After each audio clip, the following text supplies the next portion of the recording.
Dimanche 3 novembre, l'aurore est sur le point de chasser le crépuscule. Le chef suprême des armées, Mohamed Idriss Déby Itno, vient de mettre un terme à une réunion de guerre avec les différents chefs militaires en opération au lac Tchad. Elle a duré plusieurs heures. La hargne de vaincre Boko Haram est devenue pour le chef de l'État, Mohamed Idriss Déby Itno, une obsession. Pas de repos, moins encore de longs sommeils. Juste 2 heures et le revoilà au centre de commandement de proximité, connu sous le langage militaire des centres des opérations. Nous sommes le lundi 4 novembre 2024. L'horloge affiche 6h15 sur l'ensemble du territoire national.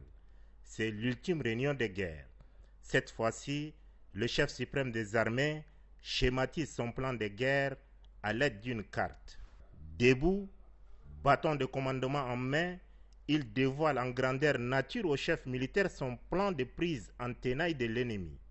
Pendant que le président de la République instruit et oriente, les forces dédiées à la lutte antiterroriste sont héliportées directement sur zone, les routes étant submergées par les eaux de la crue montante.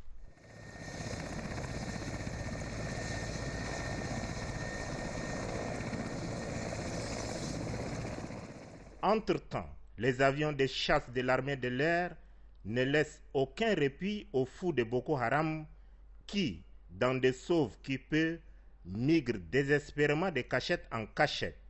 Les refuges fixés sont systématiquement pilonnés, les obligeant ainsi d'errer. Une chose est certaine, ce nomadisme lacustre des terroristes est éphémère. Permettez l'expression, la sortie du dernier kata est imminente. C'est une question de jours. Qu'il pleuve, qu'il vente ou qu'il neige, l'armée nationale tchadienne sortira victorieuse de cette guerre asymétrique à elle imposée et son chef suprême Mohamed Idriss Déby Itno y tient fermement.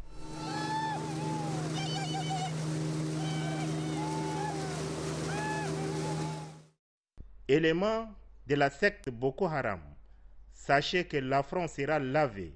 Les intrépides soldats de l'armée nationale tchadienne vous colleront à la peau comme un ascanite.